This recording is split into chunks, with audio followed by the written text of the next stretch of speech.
নূর ready হয়ে বসে আছে নিজের রুমে, বউ সাজে। এই প্রথম নূরকে দেখে সবাই যেন অবাক হয়ে যাচ্ছে। এর আগে যেদিন বিয়ে করে এসেছিল শাড়ি পরা ছিল, শুধু একটি শাড়ি, কিন্তু এই রকম বউয়ের মতো মোহনীয় রূপে বসে থাকেনি নূর। যেই দেখেছে সেই যেন অবাক হয়ে যাচ্ছে, কেউ যেন বিশ্বাস করতে পারছে না এটাই তাদের সেই ছোট্ট নূর। সামিহা বেগম কান্না করে দিলেন নূরকে দেখে। নরেন আফরোজ বললেন, তুই কি আজকে পণ করে রেখেছিস? কথায় কথায় কান্না করে দিবি? সামিহা বেগম নরেন আফরোজকে জড়িয়ে ধরে বললেন, আমার যে আজকে বড় খুশির দিন ভাবি, আমি খুশি ধরে রাখতে পারছি না। এই চোখের পানি খুশির পানি ভাবি। আজকে যে আমার চাওয়া পাওয়া সব কিছু পূরণ হয়ে গেছে। সাদাফকে আমি আমার মেয়ের জীবনে পেয়েছি। সাদাফের মতো একটা ছেলে নিজের মেয়ে জামাই হিসেবে পাওয়া ভাগ্যের ব্যাপার। অথচ আমার কত স্বপ্ন ছিল একদিন সাদাফের বউ হবে ও। নরেন আফরোজ সামিহা বেগমের চোখের পানি মুছে দিয়ে বললেন, তাহলে আজকে খুশির দিনে যা ইচ্ছা হয় আল্লাহর কাছে চেয়ে নে, হয়তো আল্লাহ কবুল করে নিবে। সাদাফ রেডি। অনেকক্ষণ ধরে সাদাফ চেষ্টা করছে নূরের রুমে একটু যাওয়ার জন্য, কিন্তু নূরের রুমে এত লোক যে যেতেই পারছে না। এত লোক থাকলেও সমস্যা নেই, সমস্যা হচ্ছে কিছু মুরব্বী এবং মা এবং ছোট আম্মু আছে। তাই সাদাফ রিমাকে ডাকলো। রিমা রুমে আসেই দেখলো সাইমন, সাদাফ, সোহান আরও কয়েকজন ফ্রেন্ড একসাথে বসে আছে। সাদাফ বলল, নূরের রুমে যাবে, যে যারা আছে সবাইকে রুম থেকে বের করবে। আমি একটি নূরের সাথে দেখা করতে চাই। সাইমন লজ্জা পেয়ে গেল। সাইমনের সামনে বলল, তাই কেন, কি হবে দেখা করে? একটু পর তো কবুল বলা হবে, বিয়ে হয়ে যাবে। সকাল থেকে দেখেছো, আর কত দেখবে? বলল রিমা। সাইমন কিছু না বলে চুপচাপ রুম থেকে বের হয়ে গেল। সাইমন চায় না ওর সামনে রিমা আর সাদাফের মধ্যে নূরকে নিয়ে কথা হোক। সাইমন বাইরে যেতেই সাদাফ বলল, তোর কি আক্কেল হবে না?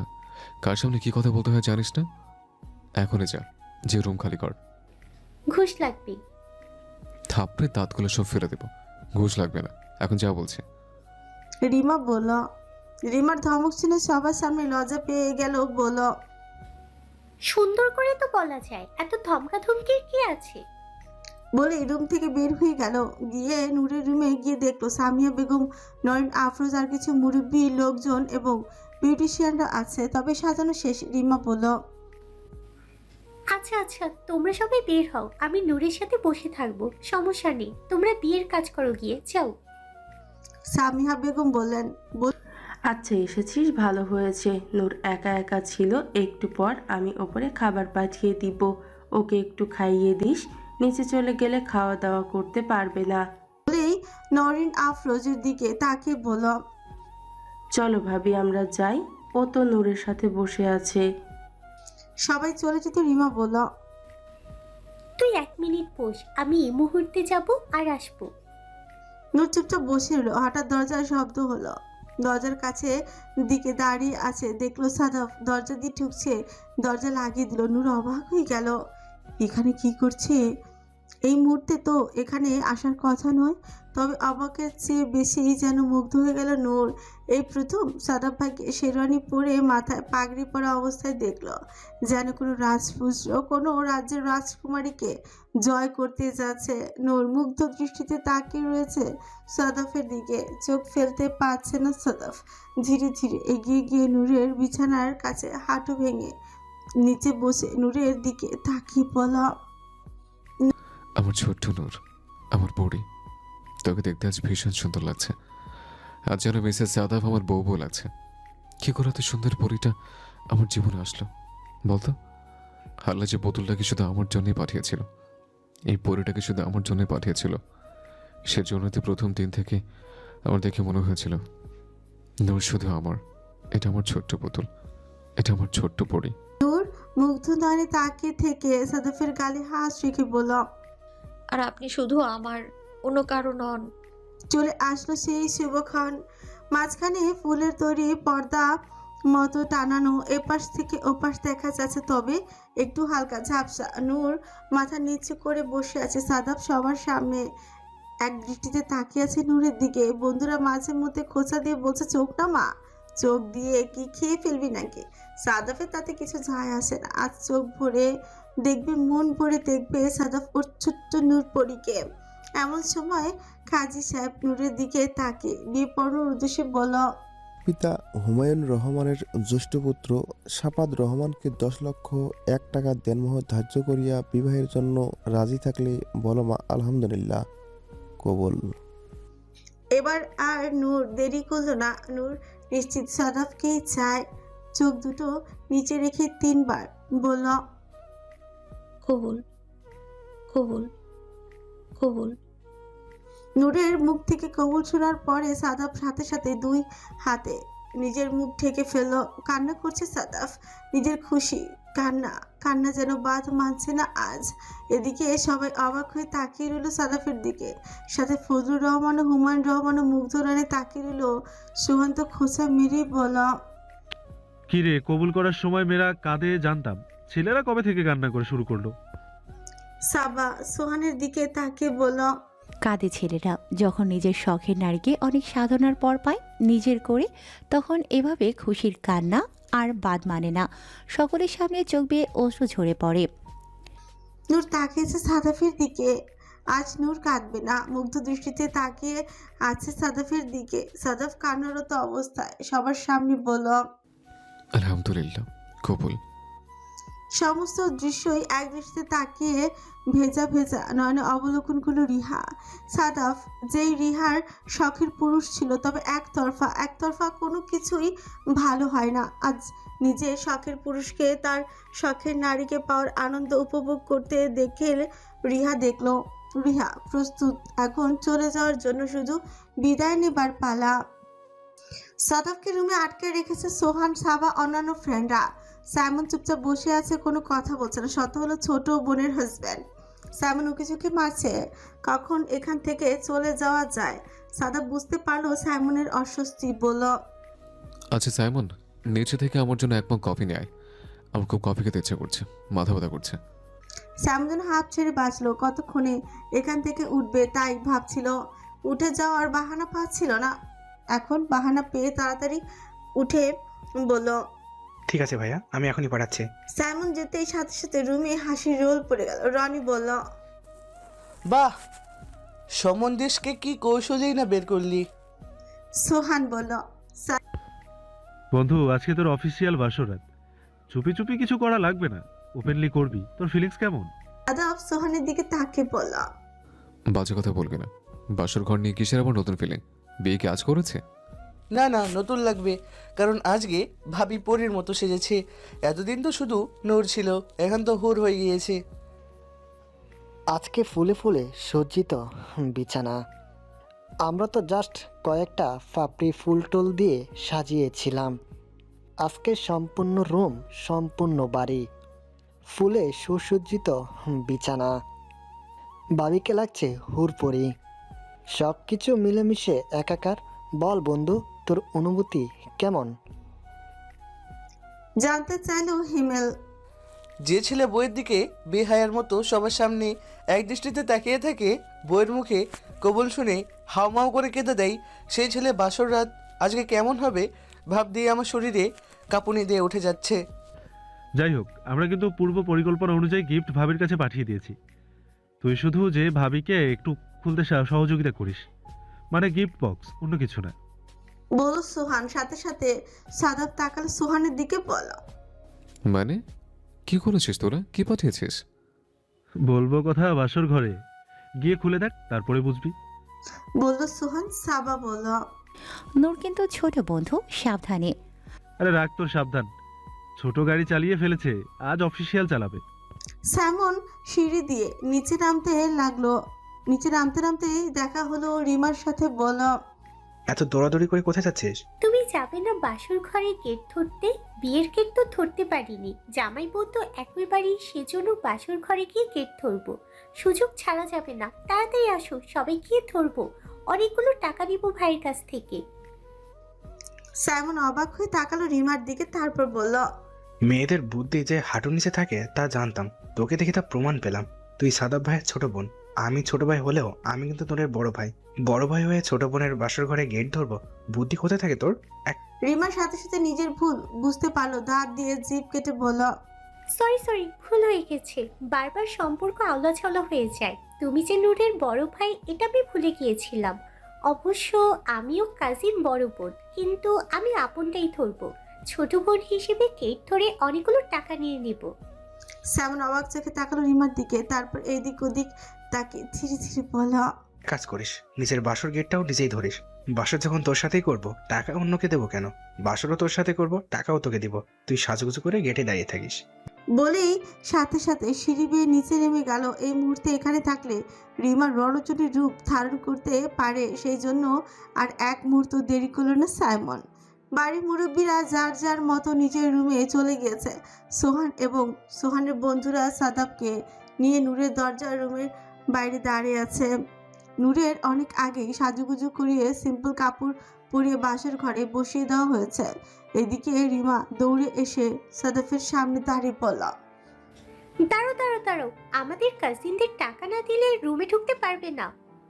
সবাই বলে উঠতে হ্যাঁ তাই। সাথে সাথে আরো 2-3 জন এলো, সাথে দাঁড়ালো সাইমনের কিছু বন্ধু, নূরের বন্ধুরা এবং সাদাফের বন্ধুরা বান্ধবীরা মিলে বলল, সবাইকে টাকা দিবি, তারপর ভিতরে ঢুকবি। কোনো বড় ছোট নেই, আমরা সবাই তোর বিয়ের জন্য অনেক দোয়া করেছি, পরিশ্রম করেছি। তোর প্রেম কাহিনী সেই ছোটবেলা থেকে শুনেছি, তোর ঘ্যানর শুনেছি। আজকে টাকা দিয়ে বাসর ঘরে ঢুকবি, না হলে বাসর ক্যান্সেল। বলল সোহান। সাদাফ বলল, ঠিক আছে, যা আছে তাই নিবি, কোনো নেগোসিয়েশন চলবে না। সাথে সাথে সাবা বলে উঠল, নো নো, আমেরিকা তুমি চাকরি করতে, তা আমরা জানি, সেজন্য তোমার কাছে টাকা আছে, কোনো হাঙ্কি পাঙ্কি চলবে না। সাদাব পকেট থেকে নগদ 30,000 টাকা বের করে দিল, দিয়ে বলল, এটাই আছে, নিলে নে, আর না হলে আমি আমার রুমে চললাম। বলে সাদাব হঠাৎ হলো। অমনি সুহান সাদাবকে ধরে বলল, দাঁড়া, থাক, তোকে মাফ করে দিলাম, যা। 30,000 টাকায় চলবে তাই বলে আমাদের জন্য কি তুই বাসরাত ক্যান্সেল করবি নাকি? আমার কি এতটাই ছোট লোক? যা বন্ধু যা, তোর জন্য ভিতর ধামাকা অপেক্ষা করছে, গিয়েই দেখ। নূরের হাতে গিফট দিয়ে এসেছি, বলেছি তুই গেলে আনপ্যাক করবি, যা। All the best. বলেই সাদাবকে ধাক্কা দিয়ে ভেতরে ঢুকিয়ে দিল সবাই। হাসির রোল পড়ে গেল বাইরে। সাদাব মাথা চুলকে ভাবছে, না জানি কি করেছে হারামজাদারা। এদিকে রুমে ঢুকে সাদাব দেখলো নূর একটি বক্স নিয়ে কোলে বসে আছে। নূরের শাড়ি চেঞ্জ করে দেওয়া হয়েছে, অন্য একটি শাড়ি যেটা নিয়েছিল সাদাব, সেই শাড়িটি পরিয়ে আবার নতুন করে সাজিয়ে নূরকে বসানো হয়েছে। যেন দিন দিন নূরের সৌন্দর্য বেড়েই যাচ্ছে। সকালে দেখলো একরকম, দুপুরে বউ সাজা আরেক রকম, এখন যেন মোহনীয় রূপ ছড়িয়ে যাচ্ছে নূর, যেন নিজের সৌন্দর্য নিজেই বারবার টেক্কা দিচ্ছে। নূরের কোলে উপহারের বক্সটি দেখে শুকনো ঢোক গেল সাদাফ, না জানি কি করেছে পাগলামি, আল্লাহ জানে। সাদাফ ধীরে ধীরে এগিয়ে এলো বিছানার কাছে। নূরের ভয় লাগছে, লজ্জা লাগছে। আজ অফিসিয়ালি সাদাফ নূর এক রুমে থাকবে, সবাই জানবে। কেমন যেন ভিতর অদ্ভুত এক অনুভূতি হচ্ছে নূরের। সাদাফ তাড়াতাড়ি তাকিয়ে রইল এক দৃষ্টিতে নূরের দিকে। নূরের ভিতরটা কেমন যেন কেঁপে কেঁপে উঠছে সবকিছু। হঠাৎ করে নূরের মনে পড়লো নূরের হাতে একটি গিফট বক্স। নূর যেন সিচুয়েশন থেকে পালাতে চাইছে। সাথে সাথে সাদাফের দিকে তাকিয়ে বলল, দেখুন না, আপনার বন্ধুরা আমায় গিফট দিয়েছে, আসুন দুজন একসাথে খুলি। সাদাফের ঘোর কাটলো নূরের কথায়। সাথে সাথে চোখ ঘুরিয়ে তাকালো গিফট বক্সের দিকে। এটা তো গিফটের বক্স না, যেন অ্যাটম বম, খুললে ব্লাস্ট হবে নূরের সামনে। নূর লজ্জা পাবে, নূর অনেক ছোট, এসব নিয়ে নূরের সাথে কখনো কথা হয়নি, আলোচনা হয়নি, বা নূর কখনো দেখেও নি। দেখলেই নূর লজ্জায় শেষ হয়ে যাবে। সাদাব যদিও জানে না ভেতরে কি থাকতে পারে, তবে ধারণা তো করতেই পারে কি কি দিতে পারে তার বন্ধুরা। তাই দৌড়ে এসে গিফট বক্সটা হাতে নিয়ে বলল, থাক, এটা কালকে খুলিস, আজকে খোলার কোনো প্রয়োজন নেই। নূর সাথে সাথে বলল, না, আজ খুলবো। আমার গিফটের বক্স খুলতে খুব ভালো লাগে। এতক্ষণ যে কি পরিমাণ ধৈর্য ধারণ করেছিলাম শুধুমাত্র আপনার জন্য, অপেক্ষা করছিলাম। ভাইয়ারা বলে গিয়েছিল আপনার সাথে একসাথে যেন খুলি, তাই খুলিনি। শালার ঘরের শালারা কি একটা বিচ্ছিরি সিচুয়েশনে ফেলে দিয়েছে সাদাফকে। ওর ছোট্ট পরি যে এখন একটু পরে লজ্জায় কাঁচুমাচু হয়ে যাবে, সেই লজ্জায় ফেলতে এই কাজগুলো করেছে শালারা। মনে মনে ভাবলো সাদাফ। সাদাফ শেষ চেষ্টা করলো, বলল, দেখ নূর, ওরা কিন্তু অনেক দুষ্ট। ওরা কিন্তু পচা জিনিস দিতে পারে। দেখলে তুই লজ্জা পেতে পারিস, ভয় পেতে পারিস। এর যে বরং আমি খুলবো। যদি মনে হয় তোর প্রয়োজনীয় কোনো জিনিস আছে তাহলে আমি তোকে দিব, না হলে ফেলে দিব, কেমন? নূর বলল, না, ভাইয়ারা বলেছে এখানে আপনার জন্য গিফট আছে, আমার জন্যও আছে। সাবাপও বলেছে, তাহলে পছন্দ কেন হবে? হবে না কেন? গিফট কি কেউ পছন্দ না করার জন্য দেয়? কত ভালোবেসে দিয়েছে গিফটগুলো আমায়। ঠিক আছে, আপনি না খুলেন, আমি একা একাই খুলছি। বলেই সাদাফের হাত থেকে বক্সটি টান দিল নূর। সাদাফ নূরকে লজ্জার হাত থেকে বাঁচাতে শেষ চেষ্টা শুরু বক্সটি ধরে টান দিল। দুজনে টানা হ্যাচড়া বক্সটি ছিঁড়ে গেল। ছিঁড়ে গিয়ে সবগুলো গিফট একে একে বাইরে বেরিয়ে এলো। কিন্তু ভিতরে যা ছিল তা দেখে সাদাফের চোখ দুটো বড় বড় হয়ে গেল। এগুলো দেখে সাদাফ ভেবেছিল এই ধরনের কিছুই, কিন্তু এত ধরনের আইটেম এক রাতের জন্যই দিয়েছে, এগুলো যেন নিজেও হজম করতে পারছে না। সাদাফ বড় বড় চোখ করে তাকালো নূরের দিকে। নূরের দৃষ্টি এখনো গিফটগুলোর দিকে যেন পাথর হয়ে গেছে, বরফ হয়ে গেছে যেন। মুখ দিয়ে কোনো কথা নেই নূরের, যেন আর কোনো দিকে দৃষ্টি নেই, শুধু ড্রেসগুলোর দিকে, প্যাকেট করা প্যাকেটের উপর ছবিগুলোর দিকে। ছবি দেখে যেন কিছু বলতে ভুলে গেল। জাস্ট মাত্রই হাত পা কাঁপাকাঁপি শুরু হয়ে গেল নূরের। সাদাফ সবই খেয়াল করেছে। দ্রুত পায়ে হেঁটে এসে গিফটগুলো একে একে সব কিছু বক্সের ভিতরে ঢুকাতে লাগলো। ঢুকাতে গিয়ে দুই একটি প্যাকেট নিচেও পড়ে গেল। নূর তাকালো সেদিকে, তাকে যেন অবাক হয়ে গেল। প্রত্যেকটি প্যাকেটের উপরে যে ছবিগুলো আছে দেখে নূরের আর কিছু বুঝতে বাকি নেই। হ্যান্ডকাফের প্যাকেট অবধি হ্যান্ডকাফের ব্যবহার বিধি ছবি। নূর ভ্যা ভ্যা করে কাঁদতে কাঁদতে বলল, এগুলো কি দিয়েছে আপনার বন্ধুরা আমায়? ছি, আমি এখন তাদের সামনে গিয়ে কিভাবে দাঁড়াবো, কিভাবে তাকাবো? আমার তো লজ্জায় মরে যেতে ইচ্ছে করছে। কাঁদতে কাঁদতে নূরের আবার দৃষ্টি পড়লো চকলেটের দিকে, আর এই দুটো জিনিসই ওর প্রিয়। বলল, যাক, এই দুইটা জিনিস একটু কাজের, কিন্তু এইগুলো দিয়ে কি দিয়েছে আপনার বন্ধুরা? বলে চকলেটের প্যাকেটটি খুলতে লাগলো নূর। সাদাপ বোকা হয়ে গেল। এই চকলেট তো সাধারণ কোনো চকলেট নয়। এই চকলেট খেলে যে ভেতরে একটু ডার্ক ডিজার উৎপন্ন হবে সেটা কি বোকা নূর জানে? উপরে লেখা আছে নাম।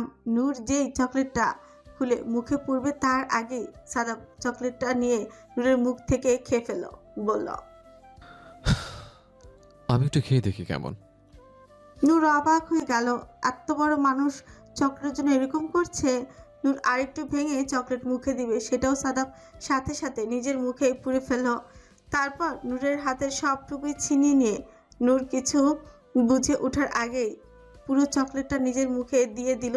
নূর অবাক হয়ে গেল, সাথে সাথে বলে উঠল, কি করলেন এটা? চকলেটগুলো তো আমার জন্য ছিল, আপনি কেন খেলেন? খেলেন তো খেলেন, সম্পূর্ণটাই খেলেন, আমার জন্য একটুও রাখলেন না আপনি। সাদাপ সব দোষ নিজের ঘাড়ে নিতে রাজি, কিন্তু নূরকে এই মুহূর্তে বলতে চাচ্ছে না এটা কি ধরনের চকলেট। আর নূর খেলে নূরের কষ্ট হতো, তাই বলল, আমার না খুব ক্ষুধা পেয়েছিল, প্লিজ মাফ করে দে নূর। তোকে আমি সত্যি চকলেট কিনে দেবো। আজকে এটা আমি খেয়ে ফেলেছি, কিছু মনে করিস না। হুমায়ুন রহমান ও নওরিন আফরোজ বসে বসে গল্প করছে। আজ তাদের সুখের দিন। তার ছেলেটা বহু সাধনার পর তার শখের নারীকে বিয়ে করতে পেরেছে। সবকিছু যেন ঠিকঠাক হচ্ছে, মনের মতো হচ্ছে, যেন সবকিছু স্বপ্নের মতো লাগছে হুমায়ুন রহমানের কাছে। নওরিন আফরোজ কিছুক্ষণ ধরে ইতি করছিল, কিছু বলার জন্য ভাবলো আজ উনি এত খুশি, নিশ্চয়ই আজকে কিছু বলে উনি রাগ করতে পারবে না, মেনে নিবে। তাই নওরিন আফরোজ বললেন, আমি আপনাকে একটি কথা বলতে চাচ্ছিলাম, যদি শুনতেন। হুমায়ুন রহমান অবাক হয়ে তাকালো নরিন আফরোজের দিকে। এত রাতে কি কথা থাকতে পারে, তাই এপাশ ফিরে বললেন, কি হয়েছে বলো? নরিন আফরোজ আমতা করলেন কিছুক্ষণ, তারপর বললেন, আমি একটি সিদ্ধান্ত নিয়েছি, আর এই সিদ্ধান্ত আপনার মেনে নিতেই হবে। যদি না করেন তাহলে চলবে না। আপনাদের দু ভাইয়ের কোনো কথাই আমরা দু বউ শুনবো না। আমরা দুজন যা সিদ্ধান্ত নিয়েছি তা মেনে নিতে হবে, না হলে আমরা এই বাড়ি ছেড়ে চলে যাব। যেহেতু আমাদের বলার কিচ্ছু নেই, কোনো অধিকার নেই, তাহলে আমরা থেকে কি করব? হুমায়ুন রহমান বুঝতে পারছে নরেন আফরোজ কোনো বোম ফাটাবে। যেহেতু আগে এত ভূমিকা করে ব্ল্যাকমেল করছে, তার মানে বড় কোনো ধরনের কিছু। হুমায়ুন রহমান উঠে বসলেন, বসে নরেন আফরোজের দিকে তাকিয়ে বললেন, সত্যি করে বল কি হয়েছে? নরেন আফরোজ বুঝতে পারলেন ধরা খেয়ে গেছে, তাই ভূমিকা না করে বললেন, আমি চাই রিমার বাইরে বিয়ে দিব না, রিমাকে আমার সাইমনের সাথে বিয়ে দিব। আর এই ব্যাপারে আপনাদের কাছ থেকে কোনো না শুনতে চাই না। সাইমনকে আমার খুবই পছন্দ। 1 বছর পর ওর লেখাপড়া শেষ হবে, কোম্পানিতে জয়েন করবে বা চাকরি করবে, যাই করুক, রিমাকে আমি দূরে যেতে দেব না। নূর যেমন এই বাড়ির মেয়ে, এই বাড়ির বউ হয়েছে, আমার মেয়েও এই বাড়ির মেয়ে, এই বাড়ির বউ হবে। আমার কথা ফাইনাল, আমি এবং সামিহা রাজি। বাকিটা আপনারা 2 ভাই সিদ্ধান্ত নেবেন, তবে সিদ্ধান্ত যেন না না হয়। হুমায়ুন রহমান জাস্ট জানার জন্য জিজ্ঞেস করলেন। সিদ্ধান্ত না হলে কি হবে? নরেন আফরোজ হুমকি দিয়ে বললেন, 2টি জিনিস হতে পারে, এক, আমি আর সামিহা বাড়ি ছেড়ে চলে যাব, আর না হলে আপনি সাইমনকে বাড়ি থেকে হয়তো বের করে দিবেন। সাইমনকে বাড়ি থেকে বের করলেই ওকে আমরা বাহিরে নিয়ে বিয়ে করিয়ে আলাদা ফ্ল্যাটে ভাড়া রাখবো। তবে এই বিয়ে হবে। এখন আপনারা সিদ্ধান্ত নেন, ছেলে বউ নিয়ে বাড়িতে থাকবে নাকি ফ্ল্যাটে থাকবে। হুমায়ুন রহমান তো বোকা হয়ে গেলেন, মাঝরাতে স্ত্রী একই শোনালো। আর এই সিদ্ধান্ত যে উনি একা নিতে পারবে না, মেয়ে যে ওনার হলেও ছেলেটা যে ছোট ভাইয়ের। এদিকে ফজলুর রহমান ও সামিয়া বেগমও কথা বলছিলেন। সামিয়া বেগমও বোমা ফাটালেন, কোনো ভূমিকা না করে বললেন, আমার একটি কথা আছে, কথা যদি শুনেন ভালো, আর যদি না শুনেন তাহলে কিছু করার নেই, আমাদের যেভাবে ভালো লাগবে সেভাবেই করব। ফজলুর রহমান বললেন, কি বিষয়ে কথা বলছো? আজ মাত্র মেয়ের বিয়ে দিলাম, খুশির দিন, এর মধ্যে তুমি আবার কি ভেজাল লাগাতে চাইছো? সামিয়া বেগম কোনো ভূমিকা না করে বললেন, আমি সাইমনের বিয়ে ঠিক করে ফেলেছি এবং পাত্রী দূরের কেউ নয়, আমাদের রিমা। রিমাকে আমার খুব পছন্দ। রিমা অন্য কারো বউ হবে এটা আমি মেনে নিতে পারবো না। ছোটবেলা থেকেই ওই সাইমনের সব কাজকর্ম করে, খুবই লক্ষ্মী মেয়েটা, সাইমনের সাথে খুব মানাবে। আর আপনার বাদর ছেলের জন্য বাহিরে বউ খুঁজতে হবে না। বাদরের গলায় মুক্তার মালা আল্লাহ আমাদের বাড়িতে দিয়ে দিয়েছে। ফজলুর রহমান তাকিয়ে রইল সামিয়া বেগমের দিকে। সামিয়া বেগমের সাহসের তারিফ না করে পারলেন না, কিরকম ঠাস ঠাস করে কথা বললেন। নূরের সময় আমতা আমতা করলেও এবার যেন সমস্ত রাগ ঝাড়েন ফজলুর রহমানের উপর। ফজলুর রহমান ভাবলেন ছেলেটা তার একার হলে মেয়েটা তো শুধু তার একার নয়, বড় ভাইয়ের সাথেও তো কথা বলতে হবে। না বলে সামিয়া বেগমকে কিছু বলা যাবে না, তাই সামিয়া বেগমের দিকে তাকিয়ে বললেন, এখন ঘুমাও, এটা নিয়ে কাল সকালে কথা হবে না। সামিয়া বেগম ফজলুর রহমানের দিকে তাকিয়ে বললেন, কথা বলেন আর যাই করেন সিদ্ধান্ত এটাই, সাইমনের বউ শুধু রিমাই হবে আর কেউ নয়। এদিকে সাদাফের রুমে চকলেট খাওয়ার ঠিক 10 মিনিটের মধ্যে সাদাফের কপালে ঘামতে শুরু করলো। অস্বস্তি হচ্ছে, গরম লাগছে সাদাফের কেমন যেন লাগছে। হাত দুটো বারবার মুষ্টিবদ্ধ করছে আর খুলছে। নূর কানের দুল খুলতে খুলতে বলল, আপনি এরকম করছেন কেন? কিছু কি হয়েছে? পাগলি নূরকে কে বোঝাবে চকলেট খাওয়ার পর সাদাফের কি হয়েছে, আর ওটা কিসের চকলেট ছিল। সাদাফ বুঝতে পারছে না, শুধু ঘন ঘন নিঃশ্বাস নিচ্ছে আর এক দৃষ্টিতে তাকিয়ে আছে নূরের দিকে। সাদাফ ঘামছে, প্রচুর ঘামছে, শরীর যেন জ্বরে পুড়ে যাচ্ছে এমন অনুভূতি হচ্ছে, কিন্তু আসলে জ্বর না, শরীরে তাপমাত্রা বেড়ে গিয়েছে। নূর ড্রেসিং টেবিলের সামনে কানের দুল খুলে রেখে চুলে হাত দিবে এমন সময় দেখলো সাদাফের অবস্থা। জোরে জোরে ঘন ঘন নিঃশ্বাস নিচ্ছে সাদাফ। এত দূর থেকেও নূর অনুভব করতে পারছে সাদাফের নিঃশ্বাস ভারী ও ঘন হয়ে আসছে। সাদাফ তপাস করে বিছানায় শিপ পড়ল, পা দুটো নিচে ঝুলিয়ে রয়েছে। শার্টের বোতামগুলো এক একটা করে খুলতে লাগলো। নূর সাথে সাথে দৌড়ে এসে সাদাফের পাশে বসলো, জিজ্ঞেস করলো, কি হয়েছে? আপনারা এমন কেন করছেন? আপনার কি অনেক খারাপ লাগছে? বলে নূর সাথে সাথে সাদাফের কপালে গলায় হাত দিয়ে দেখলো, শরীরের তাপমাত্রা অনেক। নূর ভাবলো জ্বর এসেছে, তাই বলল, আপনার তো ভীষণ জ্বর, আমি কাউকে ডাকবো? সাদাফ বলল। না, কাউকে ডাকতে হবে না। সাদাফ এক দৃষ্টিতে তাকিয়ে আছে নূরের দিকে। নূরের মনে হচ্ছে সাদাফের খুব সমস্যা হচ্ছে। নূর কিছু বুঝে উঠতে পারছে না, কি করবে ভাবছে। সাদাফ কাউকে ডাকতেও দিচ্ছে না। নূর বলল, আপনার কি ভীষণ খারাপ লাগছে? কি করবো আমি, বলুন না। কিছু করতে হবে না, তুই বুঝবি না। আমি ওয়াশরুমে যাব, কেন? মাথায় পানি ঢালবো। আপনার জ্বর এসেছে, আপনার কষ্ট করে যেতে হবে না। আর আমি এখানে পানি আর কাপড় নিয়ে আসছি, আপনি এখানে বসেই পট্টি দিব আপনার। সাদাফ দেখছে নূরকে। সাদাফের পছন্দের সিঁদুর রঙা শাড়ি, যেন ডানা কাটা পরি। সাদাফ জানে সাদাফের পট্টিতে কাজ হবে না। কি করে বোঝাবে নূরকে? নূর ভাবলো কি করা যায়, বলল, তাহলে আমি বালতি করে পানি নিয়ে আসছি, আপনি শুয়ে থাকুন, আমি মাথায় পানি ঢেলে দিব।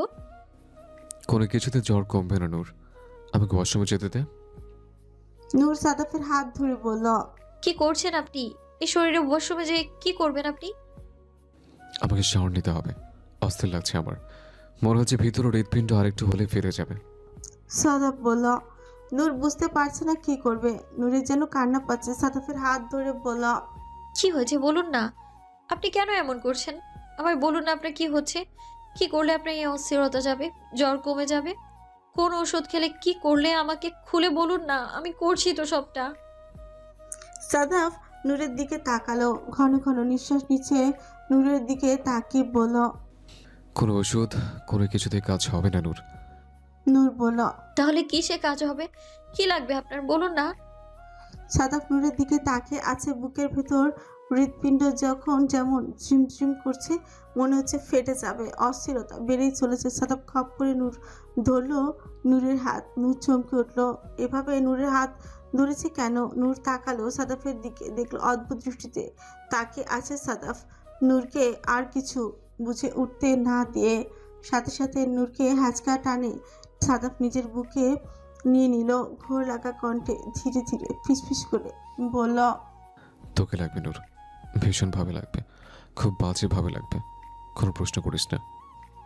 নূরের ভয় লাগছে, কেমন যেন অস্থিরতা কাজ করছে বুকের ভেতর। সাদাফের স্পর্শে শিহরণ পেয়ে যাচ্ছে, ভয় হচ্ছে। আগে তো কখনো সাদাফ ভাই এরকম করেনি, এতটা অস্থির, এতটা উতলা কোনো কিছুর জন্য হয়নি। মনে হচ্ছে যেন এই মুহূর্তে সত্যি নূরকে লাগবে। নূরকে না পেলে যেন সাদাফ ভাই বাঁচবে না। যেভাবে বলছে নূর সাদাফের বুকে শুয়ে তাকিয়ে এলো সাদাফের দিকে। সাদাফ নূরকে তাকিয়ে বলল, কোনো প্রশ্ন করিস না নূর, চুপচাপ যা হচ্ছে হতে দে। বলেই নূরকে বিছানায় শুয়ে দিয়ে নূরের উপর শরীরের ভর ছেড়ে দিল সাদাফ। নূরের হাত দুটো চেপে ধরে বিছানায় নূরের পিঠ আঁকড়ে ধরল, যেন সাদাফের আজন্ম পিপাসা যা কোনোভাবে মিটছে না। নূরের ঠোঁটে ঠোঁট রেখে যেন সমস্ত পিপাসা মিটিয়ে নিচ্ছে সাদাফ। সাদাফের সমস্ত শরীরের গরম উষ্ণ ছোঁয়া নূরের যেন মনে হচ্ছে শরীরে আগুন ধরে গিয়েছে। নূর আর কিছু বুঝতে চায় না, ভাবতে চায় না, চুপচাপ শুয়ে নিল। সব চোখ বন্ধ করে ফেলল নূর। যে চকলেটটি সাদাফ সম্পূর্ণ খেয়ে ফেলেছে, সম্পূর্ণ খাওয়ার কারণে ঠিক এতটাই প্রভাব পড়েছে সাদাফের ওপর। যদি অর্ধেকটা করে খেত বা অল্প খেত তাহলে হয়তো এতটা বাজে প্রভাব পড়তো না, জাস্ট হালকা একটু ডিজায়ার সৃষ্টি হতো। নূর শুয়ে নিল সাদাফের করা প্রত্যেকটি আগ্রাসী স্পর্শ। সাদাফ আজ অতিরিক্ত আগ্রাসী হয়ে গিয়েছে। সাদাফের দাঁত শিরশির করছে কিছু কিছু সময়। সাদাফ সহ্য করতে না পেরে নূরের কাঁধে কামড় দিয়েছিল। নূর সহ্য করে নিয়েছে সব। ভোর 4টা। নূরের যেন সারা শরীর আজ ব্যথা করছে। এটা তো হয়তো কখনো এরকম হয়নি। সাদাফ ভেতরে ভেতরে খুবই অনুতপ্ত, কিন্তু সাদাফেরও যে কিছু করার ছিল না। সম্পূর্ণ চকলেট খেয়ে ফেলার কারণে এরকম হয়েছে সাদাফের নূরের কাছে হাঁটু ভেঙে বিছানার কাছে বসে বলল, খারাপ লাগছে শোনা? নূরের চেহারা দেখে বোঝা যাচ্ছে বিধ্বস্ত অবস্থা। ঠোঁটের একপাশে একটু ফুলে গিয়েছে সাদাফের আগ্রাসী স্পর্শের কারণে। সাদাফ ঠোঁটে বুড়ো আঙুল ছুঁয়ে বলল, আই এম সরি, আমি কোনো কিছু ইচ্ছে করে করিনি, ভুল হয়ে গেছে আমার, ক্ষমা করে দে প্লিজ। নূর সাদাফকে কোনোভাবে দোষী মনে করে না। জানি হয়তো কিছু একটা হয়েছিল, কি হয়েছিল বুঝতে পারছে না, তো এতটুকু জানে স্বাভাবিক ছিল না সাদাব ভাই, কারণ এতদিন সাদাব ভাইয়ের কাজ স্পর্শ জানা হয়ে গেছে নূরের। সাদাব ভাইয়ের প্রত্যেকটা স্পর্শ পড়তে পারে নূর, প্রত্যেকটা স্পর্শের ভাষা জানে নূর। নূর এই যন্ত্রণা নিয়েই বলল। না, কিছু হয়নি, ঠিক আছি আমি। সাদাব জানে নূর ঠিক নেই, নূরের কষ্ট হচ্ছে। সাদাব নূরের হাত দুটো নিয়ে কপালে ঠিকে বলল, আম সরি, আমার কিচ্ছু করার ছিল না, প্লিজ ক্ষমা করে দে। নূর ধীরে ধীরে শোয়া থেকে একটু উঠে বসলো। বসতে কষ্ট হচ্ছিল নূরের, কিন্তু সাদাফের হাত দুটো ধরে বলল, আপনাকে ক্ষমা চাইতে হবে না, আমি চিনি আপনাকে, আমি জানি আপনাকে, আমি জানি আপনি হয়তো অসুস্থ ছিলেন, না হলে আপনি কখনোই এমনটা করতেন না। সাদাফ নূরের হাঁটুতে মাথা রেখে বলল, আমি সরি নূর, দাঁড়া, আমি এখনই তোর জন্য খাবার নিয়ে আসছি আর ওষুধ নিয়ে আসছি। ওষুধ খেয়ে ঘুমালে সব কিছু ঠিক হয়ে যাবে। নূর আটকালো না, নূরের ঔষধ খাওয়া প্রয়োজন, ব্যথা করছে শরীরে ভীষণ। সাদাফ 5 মিনিটের মধ্যে নূরের জন্য ফ্রিজ থেকে খাবার এবং ওষুধ নিয়ে আসলো। নূরকে যত্ন করে খাবার খাইয়ে দিতে লাগলো। নূর চোখে একটু ব্যথা লাগছে। সাদাফ খুব যত্ন করে ছোট ছোট লোকমা করে নূরের মুখে খাবার তুলে দিল। খাবার খাইয়ে দিয়ে ব্যথার ওষুধ খাওয়ালো। ওষুধ খাইয়ে নূরকে বিছানায় শুয়ে দিয়ে বলল, তুই ঘুমা, আমি তোর মাথায় হাত বুলিয়ে দিচ্ছি পাশে বসে। নূরের মাথায় হাত বুলিয়ে দিতে লাগলো সাদাফ। নূর এক দৃষ্টিতে তাকিয়ে আছে সাদাফের দিকে। এই লোকটি নূরের একান্ত, নূরের এই লোকটিকে কখনো কেউ পাবে না। সাদাফের ভালোবাসা, আগ্রাসী স্পর্শ শুধুমাত্র নূরের। ভাবতে ভাবতে নূর ঘুমিয়ে গেল, কখন বলতেও পারবে না। সাদাফ নূরের দিকে তাকিয়ে আছে, ঠোঁটের ফোলা অংশটির দিকে তাকিয়ে আছে। ঠোঁটের ফোলা অংশে হালকা করে একটা চুমু খেলো সাদাফ। চুমু খেয়ে নূরের পাশে শুয়ে নূরকে জড়িয়ে ধরে ঘুমিয়ে পড়ল। সকাল 10টা। সাদাফ নূর এখনো ঘুম থেকে ওঠেনি। নূরের ওষুধের সাথে একটু ঘুমের ওষুধও মিলিয়ে দিয়েছিল সাদাফ, যেন সারা রাত জাগার কারণে সমস্যা না হয়, ঘুমাতে পারে ঠিক মতো। 10টা বাজতে সাদাফের চোখ খুলে গেল। ঘুম থেকে উঠে দেখলো নূর ঘুমিয়ে আছে। ঠোঁটের ফোলা ভাবটা একটু কমে গিয়েছে, খুব একটা বেশি বোঝা যায় না। রাগ হলো ভীষণ বন্ধুদের উপর। শোয়া থেকে উঠে ওয়াশরুমে গেল। ওয়াশরুমে গিয়ে একটু ফ্রেশ ট্রেশ হয়ে বের হয়ে নূরকে ঘুমাতে দিয়ে চলে গেল সাদাফ সোহানের রুমে। সোহানদের রুমে নক করতে সোহান দরজা খুললো। সাদাফ রুমে ঢুকতেই দরজা লাগিয়ে দিল, বলল, কালে গুলে কি করেছিস, কি খাইয়েছিস? সারা রাতে আমার মাথা ডিস্টার্ব ছিল, সারা রাতে আমার মাথা ডিস্টার্ব ছিল খেয়ে এগুলো। সম্পূর্ণ চকলেট আমার খেতে হয়েছে, যাতে খেতে না পারে সেজন্য। এরকম কেউ করে? সোহান সাথে সাথে সম্পূর্ণটা তুই খেয়েছিস। তুই ঠিক আছিস তো মামা? কপালে গলায় হাত দিয়ে জ্বর জ্বর ভাব দেখলো, বলল, সম্পূর্ণটা খেতে গেলি কেন? দিয়েছি ঠিক আছে, তুই একটু খেতি। নূর না বুঝুক, তুই তো বুঝতি জিনিসটা কি। নূর মুখে দিয়ে ফেলবে, ওই মুহূর্তে আমার মাথায় কিছু আসছিল না। ওর মুখের সামনে থেকে নিয়ে আমি মুখে দিয়ে ফেলেছি। তাহলে এতে আমাদের কি দোষ? তুই নিয়ে ফেলে দিতি, তুই খেয়েছিস, এখন তুই বোঝ। যাই হোক, তোর বউ ঠিক আছে তো? সাদাফ সোহানের দিকে তাকিয়ে বলল, না, খুব একটা ঠিক নেই, বুঝতে পারছিস। তারপরও আমি ওকে ওষুধ খাইয়ে দিয়েছি। এরকম ভয়ঙ্কর কাজ আর কখনো কারোর সাথে করিস না, ফাজিলের দলগুলো। সাদাফের কথা শুনে রুমে হাসির রোল পড়ে গেল। সবাই হাসতে হাসতে শেষ সাদাফের অবস্থার কথা শুনে। সন্ধ্যায় রিসেপশন। নূরের ব্যথা কিছুটা কমলেও কাঁধের মধ্যে কয়েকটা দাগ রয়ে গেছে, যা সুন্দর করে না ঢেকে দিলে বা কিছু লাগিয়ে সেটাকে ঠিক না করে দিলে মানুষ হয়তো দেখে ফেলতে পারে। সাদাফ সাবাকে বলে দিল এগুলো যাতে বিউটিশিয়ানদের বলে দেওয়া হয়। সাবা সে অনুযায়ী কাজ করলো। বিউটিশিয়ানদের বলে দেওয়া হলো দাগগুলো সুন্দর করে ঢেকে রাখার জন্য, নূর যাতে বুঝতে না পারে। নূরের বয়স কম, নূর লজ্জা পাবে। সবার সামনে এগুলো রিভিল হয়ে গেলে রিসেপশনের জন্য প্রস্তুত নূর। বিউটিশিয়ানরা যখন নূরের কাঁধে হাত দিয়ে ফাউন্ডেশন ভালো করে লাগিয়ে দাগগুলো মুছে ফেলেছিল, ঠিক তখনই নূরের চোখ পড়লো দাগগুলোর দিকে।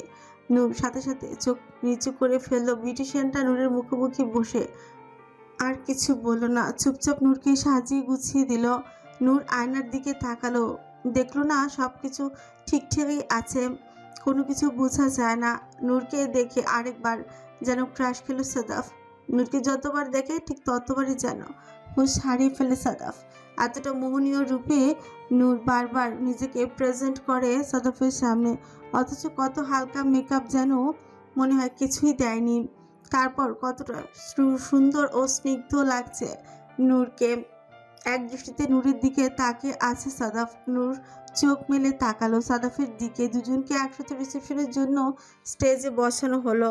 সুন্দর আনন্দমুখর পরিবেশে দুজনের রিসেপশন শেষ হয়ে গেল। সবাই যার যার মতো চলে গেল। আজ আর কোনো মেহমান বাসায় থাকবে না। ফ্যামিলির সবাই একসাথে বাড়িতে ফিরল 15 দিন পর। সাদাফের যে বন্ধু ডক্টর ফোন দিল সাদাফকে ফোন দেখে রুমের বাইরে বেলকনিতে গিয়ে ফোন ধরল। বন্ধু জানালো আমেরিকা যে রিপোর্টগুলো পাঠানো হয়েছিল উনি স্টাডি করেছেন এবং উনি বলেছেন চিকিৎসা সম্ভব, খুব একটা সমস্যা হবে না, তবে আমেরিকা যেতে হবে একবার দেখিয়ে আনতে। উনি যেভাবে ট্রিটমেন্ট করে দিবে বা ফলো আপ দিবে সেই অনুযায়ী ট্রিটমেন্ট করতে হবে। বাংলাদেশে এসে ফলো আপ করতে পারবে, শুধুমাত্র একবার ওনার সাথে দেখা করতে হবে। সাদাফ বলল। ঠিক আছে বলেই ফোন রেখে দিল। সাদাফ জানে আমেরিকা একবার হলেও যেতে হবে, তাই ঠিক করে রেখেছে হানিমুনের উদ্দেশ্যে যাবে। সেখানে গিয়ে ডাক্তার দেখিয়ে চিকিৎসা নেবে। ফোন পাওয়ার পর থেকে আমেরিকা যাওয়ার জন্য তোড়জোড় শুরু হয়ে গিয়েছে। যদিও ভিসা পাসপোর্ট আগে থেকে কমপ্লিট করে রেখেছে সাদাফ, যেহেতু জানতো যেতেই হবে। শুধু ডেট ফিক্সড ছিল না, টিকিট কাটা হয়েছে আগামী 3 দিন পরেই টিকিট। অনেক প্রিপারেশন বাকি, অনেক শপিং করা বাকি, সব কিছু করতে হবে এই 2-3 দিনের মধ্যে। নূর এবং সাদাফ বের হয়েছে শপিংয়ের জন্য। আমেরিকায় ঠান্ডা প্রচুর, নূর ঠান্ডা সহ্য করতে পারে না, তাই শীতের কাপড় চোপড় বেশি করে কিনে নিয়ে যেতে হবে। শীতের কাপড় চোপড় প্রচুর আছে, কিন্তু সেগুলো নিয়ে যাবে না নূর। সব কিছু নতুন চাই তার। ছোট মানুষ, তার উপর মেয়ে মানুষ, তার উপরে হানিমুন। ম্যাডামের কথা শুনতে হবে। সাদাফ সুবোধ বালকের মতো নূরের পেছন পেছন শপিং করতে গেল। সারাদিন রিমা, সাইমন, সাদাফ, নূর শপিং শেষে বাসায় ফিরল। নূরের যেন উৎসাহ উদ্দীপনার কোনো কমতি নেই। নূর জানে না ট্রিটমেন্টের জন্য যাওয়া হচ্ছে, শুধু জানে ডাক্তার দেখানো হবে একবার। নূরের তো খুব খুশি লাগছে। হানিমুন, তাও আবার আমেরিকায়, খুব ভালো লাগছে নূরের। শপিং শেষ করে খাওয়া দাওয়া করে যেন কোনো ক্লান্তি নেই, আবারও প্যাকিংয়ে বসে গিয়েছে। কি কি নিবে কি কি নিবে না একটার পর একটা ব্যাগ গুছিয়ে যাচ্ছে নূর।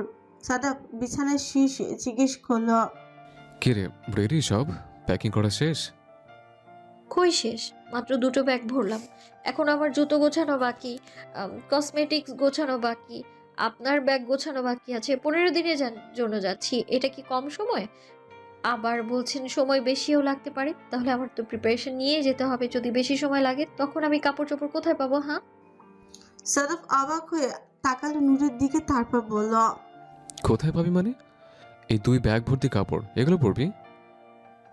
পাগল হয়েছেন? একবার ছবিতে যে ড্রেস পরবো, পরবর্তীতে সেই ড্রেস পরে আর কোনো ছবি আমি তুলতে পারবো না। তাহলে ড্রেস কি পরে লাভ কি? হ্যাঁ, ড্রেস পরে কি লাভ? মানে তোর কি মনে হয় তুই সারাদিন বাইরে থাকবি, একটা পর একটা ড্রেস পরে বাইরে বের হবি আর ফটোশ্যুট করবি? হানিমুনে যাচ্ছে, তোকে তো আমি রুম থেকে বের হতে দেবো না। রুমে থাকবি, কাপড় চোপড় এত প্রয়োজন নেই, যত কম পড়া যায় ততই ভালো। আমি তো বলছি এত কাপড় চোপড় নেওয়ারই প্রয়োজন নেই। ছোট ছোট কিছু লাগবে, সেটা আমি ওখানে গিয়ে কিনে দেবো। এই খবরদার, আরেকটা বাজে কথা বলবেন না। মুখ খুলে খালি আপনার বাজে কথা বলেন আপনি। আর আপনি এখন আমায় তুই করে বলেন কেন? কত মানুষকে দেখি কত সুন্দর করে বউকে আদর করে তুমি করে বলে, জানো সোনা করে বলে। আমি কি এখনো আপনার চাচাতো বোন, ছোট বোন, যে আপনি আমাকে তুই তুই করে বলেন? আমার আমি কি তোর চাচাতে বড় ভাই? তুই তো আমাকে আপনি করে বলিস। আমি তো বন্ধুদের দেখি বড় কত সুন্দর হ্যাঁ গো গো শুনছো, কত সুন্দর করে রোমান্টিক ভাবে ডাকে, আর তুই পারিস না। সবার সামনে আমাকে ভাইয়া বলে ডাকিস। তো লজ্জা করে। আমি আর আপনি কি এক নাকি? সাদাফ সৌর চোখে তাকালো নূরের দিকে, তারপর বলল। তুই আর আমি এক না মানে? এখন এক হতে পারিনি? বলেই সাদাফ সাথে সাথে উঠে দাঁড়ালো। দরজার দিকে এগিয়ে যাচ্ছে সাদাফ। নূর অবাক হলো, কথা শেষ না করে দরজার দিকে যাচ্ছে। কেন, লোকটা রাগ করেছে নাকি? নূর জিজ্ঞেস করলো। কোথায় যাচ্ছেন? কি হয়েছে, রাগ করেছেন? সাদাফ সাথে সাথে দরজাটা লাগিয়ে দিয়ে দরজায় ঘুরে হেলান দিয়ে দাঁড়িয়ে বলল।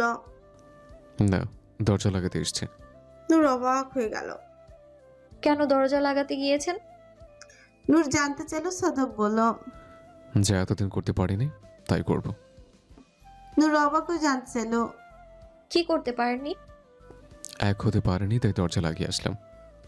আয় কাছে আয়, আজ মিলেমিশে একাকার হয়ে যাবো আজ, আর কোনো ফাঁক রাখবো না মাঝখানে। বলল সাদাব। নূর বলল। দেখুন কাছে আসবেন না, আমি কাজ করছি। সাদাব বলল। দেখতে চাচ্ছি, আজ এমনভাবে দেখবো কখনো তুই বলতে পারবি না তুই আর আমি আলাদা, মিলেমিশে একাকার হয়ে যাব। বলে নূরের হাত ধরে ফেলো সাদাব। সাথে সাথে নূর বলে ফেলল। ভুল হয়েছে আমার, সরি সরি। আপনি আর আমি এক, আর মিলেমিশে একাকার হতে হবে না। স্বীকার করে নিলাম তো আপনি আর আমি আলাদা না। সাদাব মুচকি হাসলো, একটু ঝুঁকে বিছানায় বসেই নিচে বসে থাকা নূরের কানে কাছে ঝুঁকে বলল। আর একটু পরে স্বীকার করতে, প্রসেসটা শুধু করতাম একাকার হওয়ার, তারপরে এখন স্বীকার করলি কেন? নূর লজ্জা পেয়ে মাথা নিচু করে ফেললো, হাত ছোটানোর জন্য চেঁচামেচি করতে করতে বলল। ছাড়ুন, আমার অনেক কাজ আছে, এখন কিছু হবে না। এখন তখন বলে কিছু নাই, আমার মোড ইজ অন, আমার এখন চাই মানে এখন চাই। বলে বিছানা ছেড়ে উঠে দাঁড়ো সাদাব। তারপর এক ঝটকায় নূরকে কোলে তুলে নিল। তারপর ফিস করে বলল। বউ আমার বলে এখন নাকি মিলেমিশে একাকার হতে পারেনি, এত বড় অপবাদ মেনে নেওয়া যায় না। আমার পুরুষত্ব আগে দিয়েছিস তুই, আজকে মিলেমিশে একাকার হবই। বলে নূরকে ধীরে ধীরে বিছানার দিকে নিয়ে যেতে লাগলো। নূর লজ্জা সাদাফের বুকে মুখ গুজে দিল। টিকিট কাটা হলো 3 দিন পরে। আজ সকাল থেকে সব প্রিপারেশন নেওয়া শেষ। রাতের ফ্লাইট, সবাই ওদেরকে বিদায় জানাতে এয়ারপোর্টে যাবে। 15 দিনের জন্য যাচ্ছে, তাতে সামিয়া বেগম নরিন আফরোজ যাওয়ার জন্য ব্যাগে খাবার ভরে দিচ্ছেন। সাদাফ অবাকের উপর অবাক হচ্ছে। আমেরিকার মতো জায়গায় এখন ব্যাগে করে নাকি খাবার নিয়ে যাবে, তাও মাত্র 15 দিনের জন্য যাচ্ছে।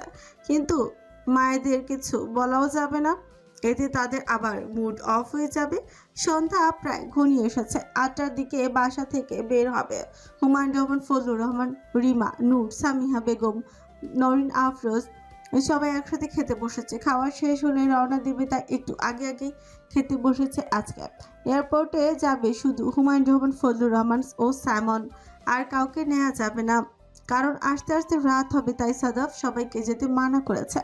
নূরের খাওয়া শেষ, হাত ধুতে যাওয়ার জন্য উঠবে, অমনি নূরের কি হলো জানে না। নূর থাপ্পাস করে নিচে জ্ঞান হারিয়ে পড়ে গেল। সবাই অবাক হয়ে তাকিয়ে রইল। সাদাফে যেন কলিজাটা খাঁচাটাও ভেঙে উড়াল দিয়ে গেল এমন মনে হচ্ছে। দৌড়ে গিয়ে সাদাফ নূরকে ধরলো। ফজলুর রহমান দৌড়ে হুমায়ুন রহমানের দৌড়ে নূরের কাছে এলেন। ফজলুর রহমান সাথে সাথে ডাক্তারকে ফোন দিলেন। ডাক্তার বললেন, এক্ষুনি হসপিটালে নিয়ে আসুন। চোখে মুখে পানি দিচ্ছে, কিন্তু কোনোভাবে জ্ঞান ফিরছে না সাদাফ। সামিয়া বেগম, নরিন আফরোজ কান্না করছে। রিমা পানির উপরে পানি ছিটা দিয়ে যাচ্ছে। সাদাফ নূরকে বুকে নিয়ে বলছে, নূর চোখ খোল, কি হচ্ছে নূর, চোখ খোল। স্যামন গাড়ি রেডি করে সাথে সাথে বলল, ভাইয়া গাড়ি রেডি করেছে, তাড়াতাড়ি নূরকে নিয়ে এসো। কথাটা শোনা মাত্র সাদাফ 1 মিনিট দেরি করেনি, নূরকে কোলে নিয়ে এগিয়ে গেল গাড়ির দিকে। সাদাফ নূরকে কোলে নিয়ে গাড়িতে পেছনে সিটে বসলো। আজ ড্রাইভ করবে না, সাইমন ড্রাইভিং সিটে বসলো।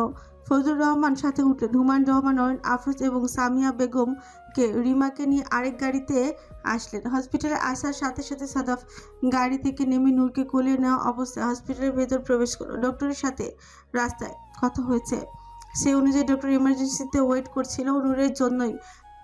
যেহেতু নূর রেগুলার পেশেন্ট, তাই ডক্টর দেরি করলেন না, সাথে সাথে এমার্জেন্সিতে নূরকে চেক আপ করা শুরু করলো। নূর এখন জ্ঞানহীন অবস্থায় আছে, এমন অবস্থায় কিছু টেস্ট লিখলেন। যথাসম্ভব যত ধরনের টেস্ট আছে সবগুলোই লিখে দিলেন। হঠাৎ গলাপা সবার কারণ জানতে চাইলেন কতদিন হলো বিয়ে হয়েছে এবং সাংসারিক অন্যান্য কথাও জানলেন। নূর যেহেতু এখনো জ্ঞান ফেরেনি, তাই BSCAG নামক আরও একটি টেস্ট যা রক্ত দিয়ে করতে হয় সেটিও লিখে দিলেন, কারণ ইউরিন টেস্টের মাধ্যমে আইডেন্টিফাই করতে আরও সময় লাগবে, তাই ব্লাড টেস্ট দিলেন। তবে কাউকে কিছু বললেন না, ভাবলেন রিপোর্ট আসলে একেবারে কথা বলবেন। 1 ঘন্টা পর রিপোর্টগুলো সব চলে আসলো। ডক্টর নূরের আগের রিপোর্টগুলো যেহেতু সব জানেন, বর্তমান রিপোর্টগুলো দেখতে লাগলেন। দেখতে দেখতে সব রিপোর্ট চেক করা শেষে ফজলুর রহমান এবং সাদাফের দিকে তাকিয়ে বললেন, আপনাদের তো আজ আমেরিকা যাওয়ার কথা ছিল, তাই না? সাদাফ হ্যাঁ সূচক মাথা নাড়ল। ডক্টর বললেন, আমেরিকায় যেতে হবে না, বাসায় রেস্ট করুন। প্রয়োজন হলে আমরা সেই ডক্টরের সাথে পার্সোনালি যোগাযোগ করে ফলো আপগুলো জেনে নেব, যেন অবস্থায় ওকে কী ধরনের ট্রিটমেন্ট দেওয়া যেতে পারে তাই জানতে পারেন যদি চান। তবে দরকার নেই, কারণ ওকে এই অবস্থায় এত দূর জার্নি করানোটা ঠিক হবে না, তাও এমন স্টেজে। ফজলুর রহমানের কপালে ঘামছে। সাদাফের ভেতরে টেনশন। ডাক্তার কি বলছে বুঝতে পারছে না, কেন যে যেতে হবে না বা নূরের কি হলো। সাদাফ বলল, কি হয়েছে আমাদেরকে খুলে বলুন, কেন চিকিৎসার জন্য আমেরিকা যেতে হবে না? সাদাফের দিকে তাকালেন ডক্টর। তাকে কিছুক্ষণ পর মুচকি হেসে বললেন, you are going to be a father, তাই আমেরিকায় এই মুহূর্তে যেতে হবে না। নূরের শরীর এতটা ধকল, এতটা জার্নি সইতে পারবে না। আর তাছাড়া যার জন্য যাচ্ছিলে তার প্রয়োজন নেই, তবে নূরের ট্রিটমেন্ট দরকার।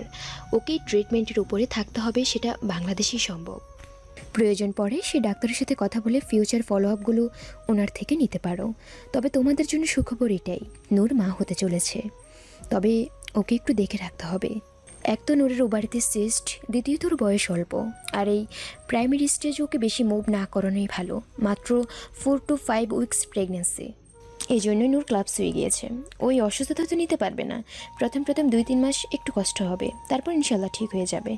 তবে ওকে সবসময় ওষুধের উপর থাকতে হবে, যেন সিস্ট বড় না হয়ে যায়। সাদাফ হাঁ করে শুনল শুধু। ফজলুর রহমানেরও একই অবস্থা, যেন নিজের কানকেও বিশ্বাস করতে পারলো না।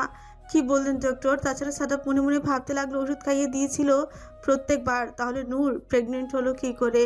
সাদাফ ভাবলো প্রত্যেকবার তো নিজ হাতেই খাইয়ে দেয়নি, হয়তো নূর কোনো একবার ভুলে গিয়েছিল খেতে, তাই। তবে সাদাফ কিছু জিজ্ঞেস করতে চাচ্ছে ডক্টরকে। ফজলুর রহমান বললেন, আমি বাইরে যাচ্ছি সবাইকে সুখবর দিতে, তুই কথা বল। ফজলুর রহমান বের হয়ে যেতে সাদাফ বলল, আমি প্রত্যেকবার ওকে একটু করে পিল খাইয়েছিলাম, প্রবলেম হবে না তো? ডক্টর বললেন, না, সেটা কোনো সমস্যা না। কনসেপ্ট যেন না হয় হয়তো সেজন্য দিয়েছিলেন, কিন্তু যেহেতু কনসেপ্ট করেছেন তাই আর কোনো সমস্যা নেই। আর তারপরও 2-3 মাস পর নূরের একটা আল্ট্রাসোনোগ্রাফি করে নেবেন, দেখবেন কোনো সমস্যা আছে কি না। আশা করি সমস্যা হবে না, কারণ আইফিল ইমার্জেন্সি কন্ট্রাসেপটিভ পিল খাওয়ার পরও যদি প্রেগনেন্সি থেকে যায় তাহলে সাধারণত বাচ্চার কোনো জন্মগত সমস্যা হয় না। সাদাফের এটাই জানার ছিল, বাকি যা জানা ধীরে ধীরে জানবে। সাদাফ ডক্টরকে ধন্যবাদ জানিয়ে উঠল। চেম্বার থেকে বের হয়ে এমার্জেন্সির দিকে গেল। নূরের এখনো জ্ঞান ফেরেনি, শুয়ে আছে নূর। নূরকে সারপ্রাইজ দিবে, এই মুহূর্তে জানাবেও না, বাসে গিয়ে তারপর বলবে। ফজলুর রহমান, হুমায়ুন রহমান, নরিন, আফরোজ, সামিয়া বেগম, রিমা, স্যামন সবাইকে জানালেন নূর মা হচ্ছে। সবাই খুশিতে কেঁদে দিবে এমন অবস্থা। সাদাফকে আসতে দেখে হুমায়ুন রহমান সাথে সাথে জড়িয়ে ধরলেন ছেলেকে। হুমায়ুন রহমান জানতেন ছেলেটা উপরে না বুঝলেও ভিতরে ভিতরে নূরের জন্য ঠিক কতটা কষ্ট পাচ্ছিল, কতটা ভেঙে পড়েছিল। সাদাফ খুশিতে কান্না করে দিল।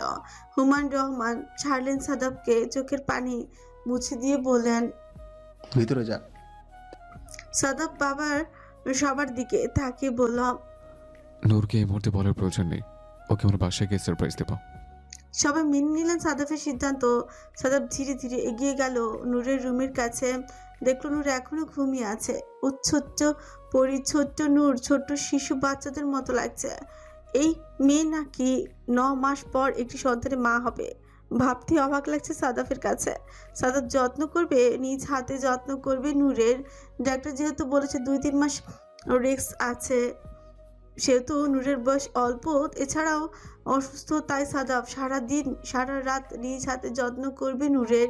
প্রয়োজন পড়ে 3 মাস পরে অফিসে জয়েন করবে, কিন্তু নূরকে বিছানা থেকে এক পাও নামতে দিবে না। নূরের হাত ধরে চোখের পানি ফেলছে আর মনে মনে ভাবছে সাদাফ। বাইরে দরজার কাছে দাঁড়িয়ে এই মনোমুগ্ধকর দৃশ্যটি অবলোকন করছে পরিবারের প্রত্যেকটা সদস্য। সবার চোখে জল। তবে আজ খুশির, আজ কারো মনে কোনো দুঃখ নেই, কোনো হতাশা নেই।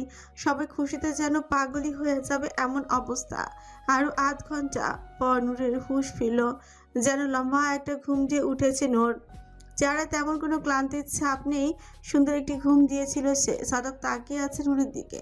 নূর চোখ পিটপিট করে খুললো। 1 মিনিট এদিক ওদিক তাকালো, যেন নূর বুঝতে পারছে না কোথায় আছে, কি হচ্ছে। হঠাৎ নূরের মনে পড়লো ওদের না আজ এয়ারপোর্ট থাকার কথা, আমেরিকা যাবে। সাথে সাথে সাদাফের হাত ধরে বলল, আমরা যাব না? সাদাফ জিজ্ঞেস করলো, কোথায়? আমেরিকা হানিমুনে?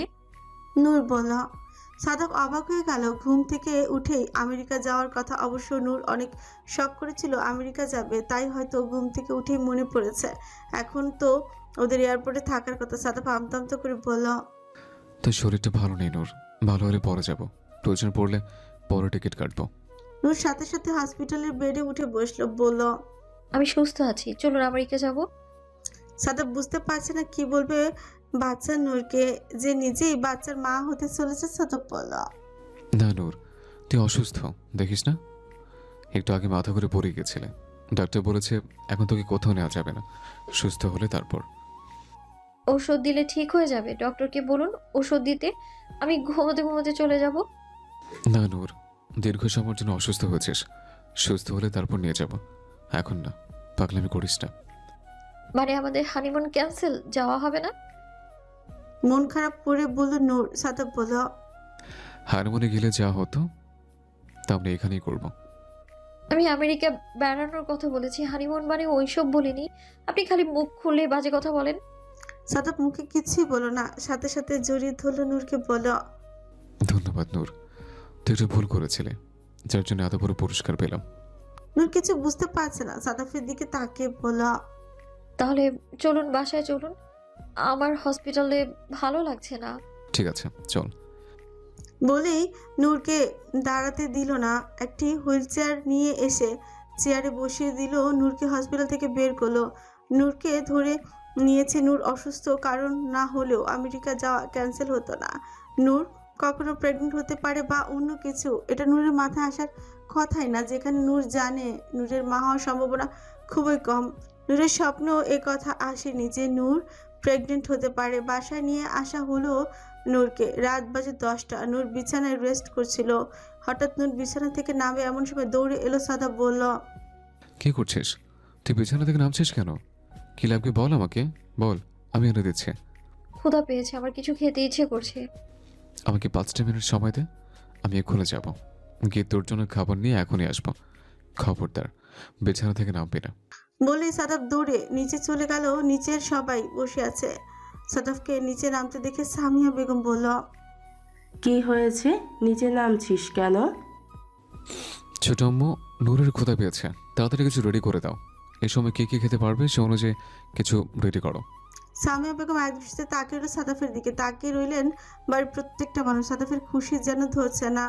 এই খুশি সাদাফ বাবা হবে এই জন্য না, এই খুশি শুধুমাত্র নূর মা হতে পারবে সেই জন্য খুশি। এভাবে কেটে গেল 2 দিন। নূরের শরীরটা এখন একটু অসুস্থ, তবে নূর বিছানা থেকে নামতে দিচ্ছে না। সাদাফ সবাই অবাক হয়ে যাচ্ছে, এরকম তুলু করছে কেন? নূর কিছুই বুঝে উঠতে পারছে না। নিচে তো নামতে দিচ্ছেই না, বেড থেকেও নামতে দিচ্ছে না। এদিকে নিচে বিশাল অনুষ্ঠানের আয়োজন করা হয়েছে, নূরকে সারপ্রাইজ দেওয়া হবে। নূর মা হতে চলেছে, এটা খুব সাধারণভাবে জানালে হবে না, নূরকে একটু আলাদাভাবে জানাতে চায় সাদাফ, যেন নূর সারপ্রাইজড হয়ে যায় খুশিতে, যেন এবার নূর কেঁদে ফেলে যেমন বাড়ির প্রত্যেকটা সদস্য কেঁদেছিল। কাল থেকে তোড়জোড় চলছে অনুষ্ঠানে, নূরকে কিছুই জানতে দেওয়া হচ্ছে না। নূরকে খাবার দাবার খাইয়ে দিয়ে সুন্দর করে ঘুম পাড়িয়ে রাখা হয়েছে। নূর যেহেতু জানে নূরের শারীরিক প্রবলেম রয়েছে, তাই ভাবছে হয়তো সেই জন্যই নূরকে আলাদাভাবে কোনো ট্রিটমেন্ট দেওয়া হচ্ছে, বা ডক্টর হয়তো বলে দিয়েছে নূরকে বিছানা থেকে নামতে মানা, তাই নূর আর নিচে নেমে যায়নি। দুপুরে খেয়ে ঘুম দিয়েছিল নূর। উঠতে উঠতে সন্ধ্যা হয়ে গেছে। ঘুম থেকে উঠলো নূর, উঠে দেখলো সাদাফ রুমে নেই। এই সুযোগে একটু নিচের দিকে যাবে, যেই বিছানা থেকে নামলো অমনি সাদাফকে দেখলো হরলিক্স নিয়ে ভেতরে ঢুকছে। হরলিক্স খেতে ইচ্ছে করে না নূরের, চা কফি খেয়ে অভ্যস্ত সে, কিন্তু 2-3 দিন ধরে নূরকে শুধু এই বিচ্ছিরি স্বাদের হরলিক্স খাওয়াচ্ছে। চায়ের বদলে যেন ভালো কিছু খেতে পারে যাতে পেটের বাচ্চাও ভালো থাকে, নূরেরও শক্তি হয়, সেই জন্য বেশি করে বাদাম দিয়ে হরলিক্স দিয়ে ব্লেন্ড করে সুন্দর করে কুসুম গরম ড্রিঙ্কস বানিয়ে নিয়ে আসে সাদাফ। নূরকে নামতে দেখে বলল, থাপড়ে দাঁত খুলে ফেলে দেবো। তুই আবার নিচে নামছিস কেন? বলেছি না কিছু আমাকে ফোন দিবি, নিচে নামা যাবে না। আমি শুয়ে থাকতে থাকতে অসহ্য হয়ে গেছি, আর ভালো লাগছে না আমার। এখন আমায় নামতে হবে, প্লিজ আমায় নামতে দিন। এমন কি অসুস্থ হয়েছি আমি? ডক্টর বলেছে বিছানা থেকে নামা যাবে না। বিছানা থেকে নামা যাবে না, বিছানা থেকে নামা যাবে না এমন নয়, তবে আমি চাচ্ছি তুই একটু নিজের শরীরের যত্ন নে, এই আর কি। হ্যাঁ, খুব চাচ্ছেন আমার ভালো, এই জন্যই তো হানিমুনে নিয়ে গেলেন না। দুদিন ধরে হানিমুনে না যাওয়ার জন্য খোটা শুনতে শুনতে কাহিল সাদাফ তাকিয়ে বলল, ঠিক আছে, আগামীকালকে থেকে একটু নামিস, তোকে পারমিশন দিলাম, আজকে না।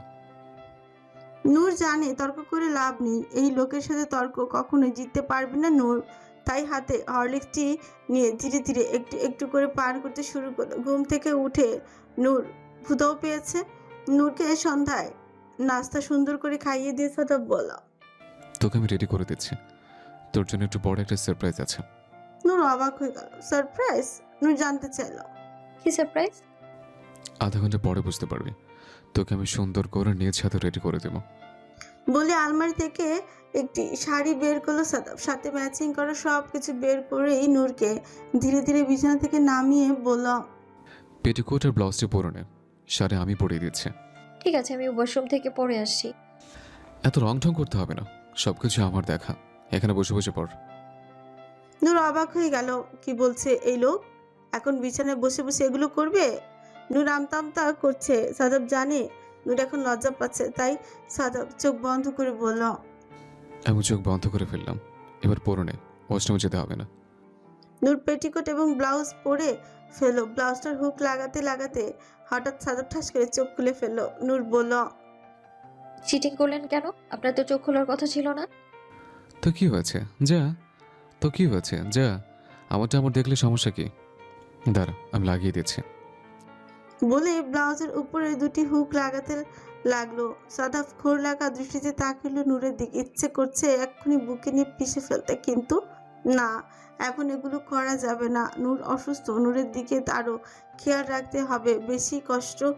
বেশি করে কষ্ট হলেও নিজেকে নিয়ন্ত্রণ রাখতে হবে, মনে মনে ভাবছে সাদাফ। নূরকে ধীরে ধীরে বিছানা থেকে উঠিয়ে সুন্দর করে শাড়ি পরিয়ে দিল সাদাফ। পেটে ছোট্ট একটা চুমু এঁকে দিয়ে বুকের আঁচলটি ঠিক করে দিয়ে আয়নার সামনে দাঁড় করালো। নূর লজ্জা পাচ্ছে, কিন্তু অবাক হচ্ছে আর ভাবছে, 2-3 দিন ধরে এমন করছেন কেন উনি?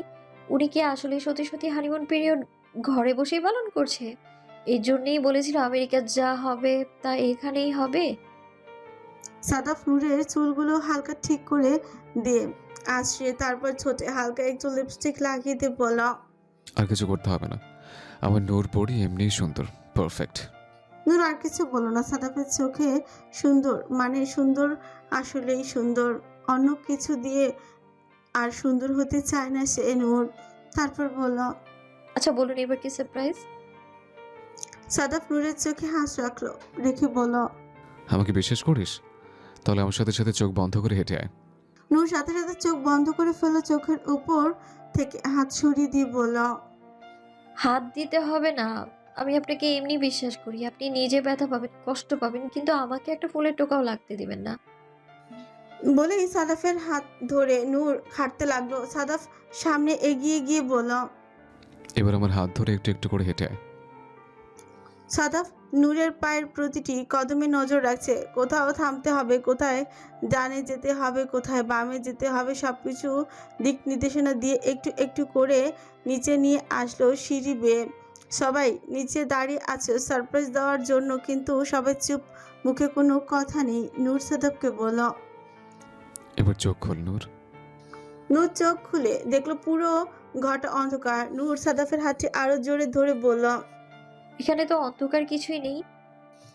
সাথে সাথে পুরো রুম আলোকিত হয়ে উঠলো। পুরো ড্রয়িং রুমে বিভিন্ন কালারের আলোক সজ্জায় সজ্জিত, বিভিন্ন জায়গায় বেলুন দিয়ে ফুল দিয়ে সুসজ্জিত করা হয়েছে। নূর দেখে অবাক হয়ে গেল, আজ তো নূরের জন্মদিন নয়। এদিক ওদিক তাকাতে তাকাতে হঠাৎ নূরের চোখ গিয়ে ঠেকলো একটি ছবিতে যদিও কম্পিউটারের গ্রাফিক্স ডিজাইন করে বানানো হয়েছে, কিন্তু ছবিটি দেখে নূর যেন হা হয়ে গেল। কি বলবে, কিছুই বুঝে উঠতে পারছে না নূর। নূর সাদা একটি শাড়ি পরিহিত, শাড়িটি চিনে নূর, কিন্তু নূরের কোলে ছোট্ট একটি শিশু ধীরে ধীরে এগিয়ে গেল ছবিটির দিকে এগিয়ে গিয়ে ছবিটিতে হাত রাখলো। কিছুই বুঝে উঠতে পারছে না নূর। মিনিট 2-1 নূর এভাবে তাকিয়ে রইল। সবাই নূরের দিকে তাকে। সাদাফের চোখ দিয়ে গড়িয়ে পড়ছে পানি। সাদাফ জানে নূরের এই মুহূর্তে কি ভাবছে।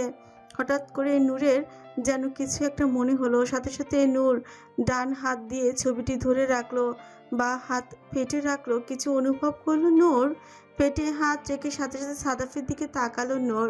সাদাফ কাঁদছে কিন্তু ঠোঁটে হাসি। নূরের যেন আর কিছু বুঝতে বাকি নেই। নূর এবার 2 হাত দিয়ে নিজের মুখ ঢাকলো, ডেকে চিৎকার করে কান্না করে দিল। সাদাফ দৌড়ে এসে নূরকে জড়িয়ে ধরলো। সাথে সাথে সবাই চলে আসলো নূরের কাছে। ফজলুর রহমান নূরের মাথায় হাত রেখে বলল, তুই মা হচ্ছিস, আমার মা। আমাদের মা তো তুই আগেই ছিলি, এখন ছোট্ট একটু বাবার মা হবে, আমার ছোট মা হবে ভাইজান। দেখেছেন আপনি আপনি বলেছিলেন না নূরের কিছু হবে না? দেখেন আমার ছোট মা সত্যি মা হবে।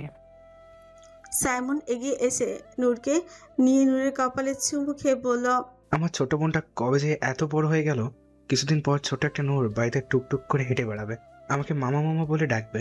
আর সাথে সাথে রিমা বলে উঠল, তোমাকে মামা মামা বলে ডাকবে না, তোমার কান ধরে টানবে, বলবে দুষ্টু মামা, পচা মামা বলে ডাকবে। সাইমন রিমার দিকে তাকিয়ে বলল, তোর তো চুল ধরে টানবে, বলবে আমার শাকচুনি ফুপি। টাকা রিমা সাইমনের দিকে তাকিয়ে বলল, কি আমি শাকচুন্নি? আর তুমি কি তাহলে? নরিন আফরোজ বললেন, থামবি তোরা? সব সময় ঝগড়া শুরু হয়ে যায় তোদের। বলে এগিয়ে এলেন নূরের কাছে। সামিয়া বেগমও এগিয়ে এলেন। নরিন আফরোজ নূরকে জড়িয়ে ধরে বললেন, আমার মা লক্ষ্মী সোনা মা, কিছুদিন পর তুই মা হবি। আমরা তো বিশ্বাস করতে পারছি না, এতদিন ধরে তো আমরা তোকে সামলাতেই হাঁপসে যেতাম, কি করে সামলাবো ভাবতাম।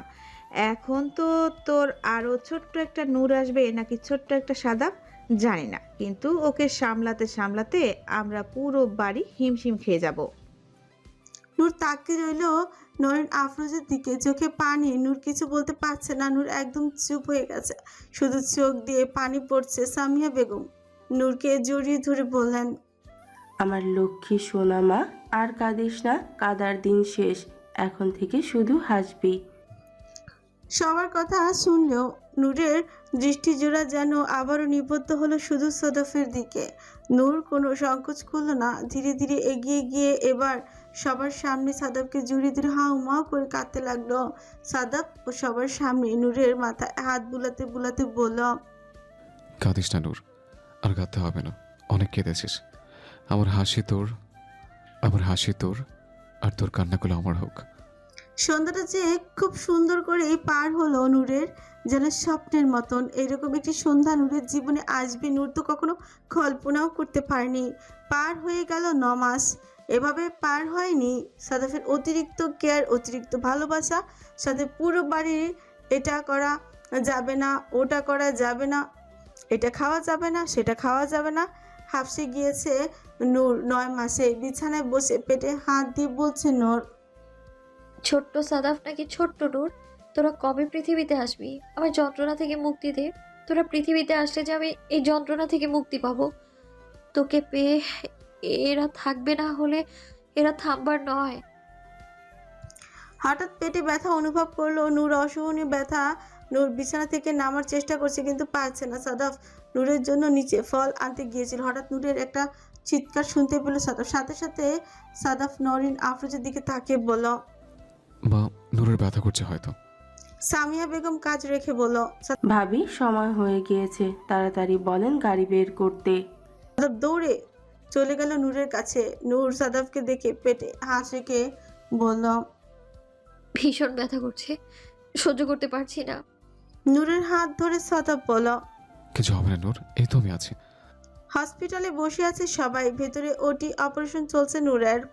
নর্মাল ডেলিভারি দেওয়ার চেষ্টা করেছিল কিন্তু কোনোভাবেই হচ্ছে না। বাচ্চার নাকি পজিশন উল্টে গেছে।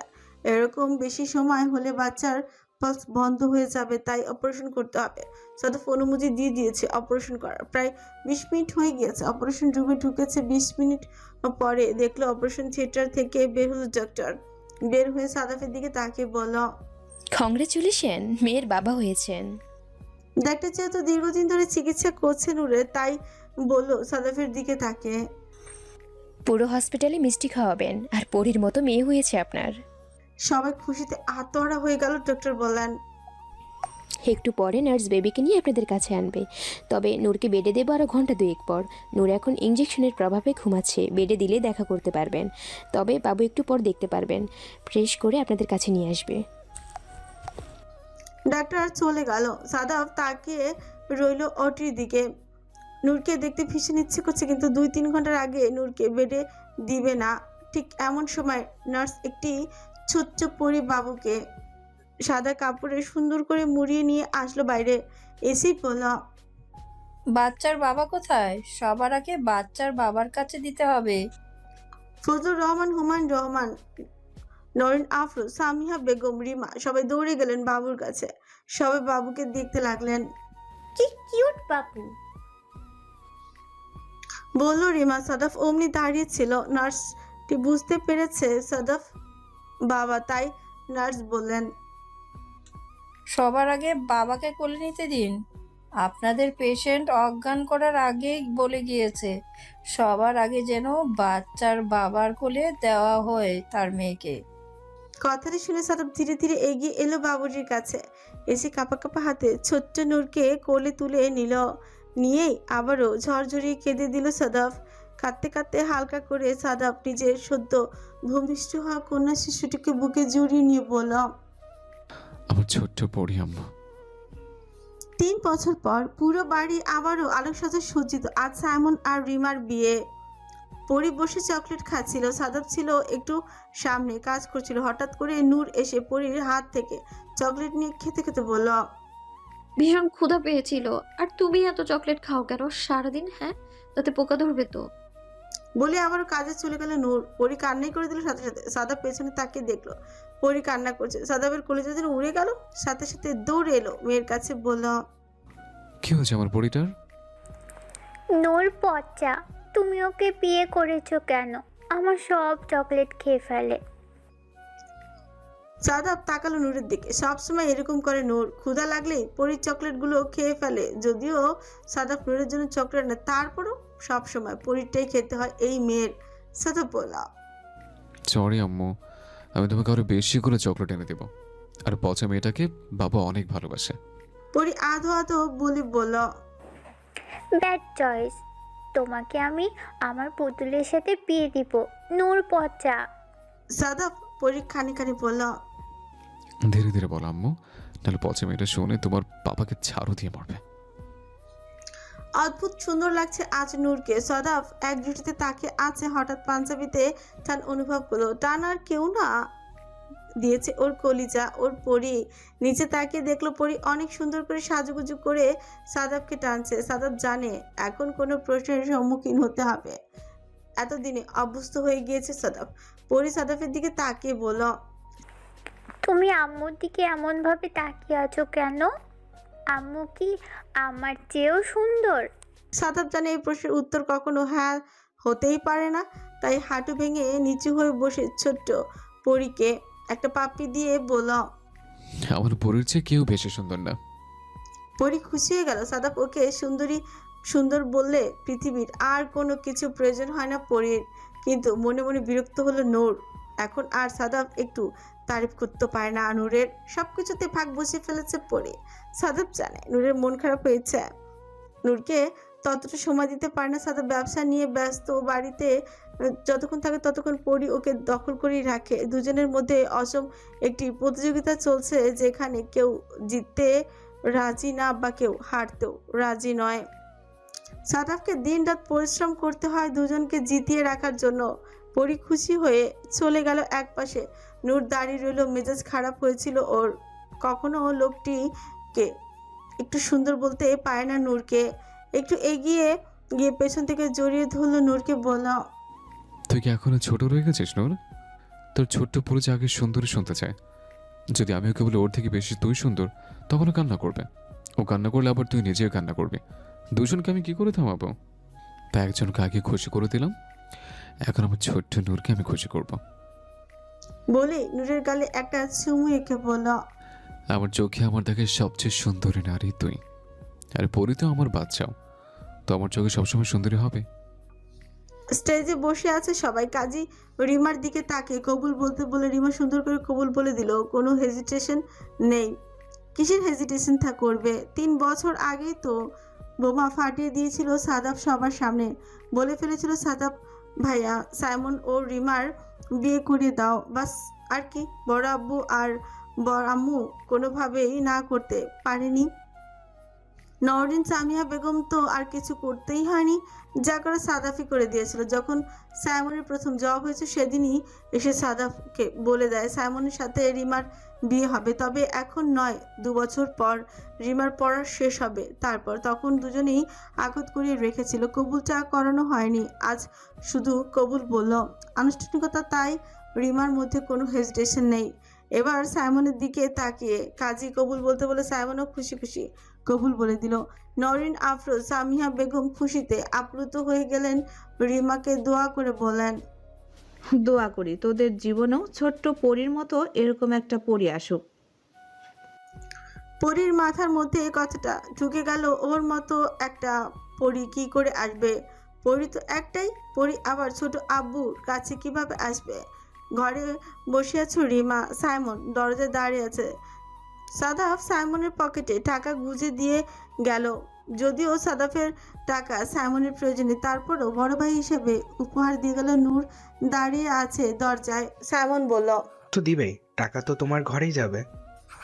সেজন্য নূর বলল, এত কথা শুনতে চাই না, টাকা দাও 50,000 টাকা। না হলে হচ্ছে তুমি ভেতরে যেতে পারবে না। সাদাফ 50,000 টাকার পকেটে ঢুকিয়ে দিয়েছিল।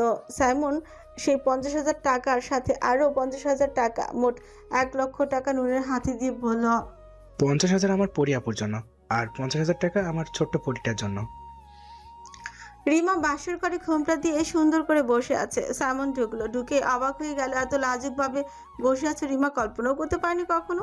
সাইমন বিছানায় এসে রিমার পাশে বসলো। বসে কিছু কি মেরে দেখার চেষ্টা করছে। এত বড় লম্বা ঘোমটা টেনে বসে আছে রিমা। সাইমন অবাকের উপর অবাক হচ্ছে। এই মেয়ের মধ্যে এত লজ্জা কোত্থেকে আসলো? হঠাৎ করে রিমা ঠাস করে ঘোমটা খুলে ফেললো, বলল, আর কত সময় লাগবে? এমনিতে কতক্ষণ ধরে বসে আছি, তার উপর এখানে এসে দাঁড়িয়ে আছো পুতুলের মতো হাঁ করে। ঘোমটাটাও যে খুলতে হবে, এটা কি তোমাকে শিখিয়ে দিতে হবে? সাইমন এবার হাফ ছেড়ে বাঁচলো। যাক, রিমা পরিচিত চেহারা ফিরে এসেছে। বিছানায় বসে পড়ল। এরকমই হয়, চাচাতো বোন বিয়ে করলে তারা আর বউ থাকে না, চাচাতো বউ হয়ে যায়।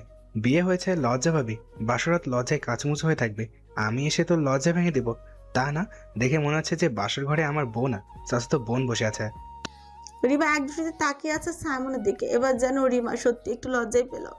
এই শখের পুরুষ রিমার কত ভালোবেসেছে। রিমাকে এই লোকটা না চাইতেও পেয়ে গিয়েছে, তার জন্য অবহেলা করবে না। রিমা যত্ন করবে নিজের শখের পুরুষকে। তাই রিমা বিছানা থেকে উঠে দাঁড়ালো। দাঁড়িয়ে নরিন আফরোজের কথা মনে করলো। স্বামীকে সম্মান করতে হয়, তাই রিমার সাথে সাথে 2 হাত দিয়ে পায়ে ধরে সালাম করে বসলো সাইমনকে। সাইমন অবাক হয়ে গেল, বলল, তোকে একটু লজ্জা পেতে বলেছে, তাই বলে পায়ে ধরে সালাম করতে বলিনি। এতটা আবার আমার হজম হবে না।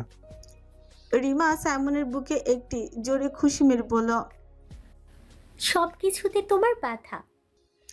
সাইমন রিমার দিকে তাকিয়ে রইল। ছোট ঠোঁটে ছোট রেখে একটি চুমু এঁকে দিল। রিমাকে বুকে জড়িয়ে ধরে বলল, আজকে আমার সব স্বপ্ন পূরণ হয়েছে। জানিস কত ভয় পেতাম যদি কখনো আমার এই স্বপ্ন পূরণ না হয়, তাহলে কি হবে? স্বপ্ন পূরণ হবে না কেন? দুজন মিলে স্বপ্ন দেখেছি, খোলা চোখে স্বপ্ন দেখেছি। এই স্বপ্ন তো পূরণ হতেই হতো, বলল রিমা। সাইমনের হাত ধরে টেনে নিতে নিতে বিছানার কাছে নিয়ে গেল। তারপর মোহনীয় রূপে তাকালো সাইমনের দিকে, বলল, চলো বাসরাতটা শুরু করে দিই, না হলে সময় পাওয়া যাবে না। সাইমন হাসতে হাসতে তাকিয়ে রইল রিমার দিকে। এই রিমাকে সাইমনের পছন্দ। প্রয়োজন নেই লজ্জাবতী লাজুক লতার। রিমা যেমন আছে তেমনটাই ভালোবেসেছিল, তাহলে এই রিমাকে চাই সাইমনের। বিছানায় শুয়ে আছে সাদাব, মাঝখানে নূর আর পরি, দুজনে দুই পাশে, কারণ দুজনেরই সাদাফকে চাই সমান সমান ভাবে। কেউ বেশি না কেউ কমও না, তাই বাধ্য হয়ে সাদাফের মাঝখানে শুতে হয়। সাদাফকে জড়িয়ে ধরে আছে নূর। পরির যেন সহ্যই হলো না। পরি বলল, ছাড়ো তুমি আমার পাপ্পাকে, তুমি সব সময় জড়িয়ে ধরে শুয়ে থাকো কেন?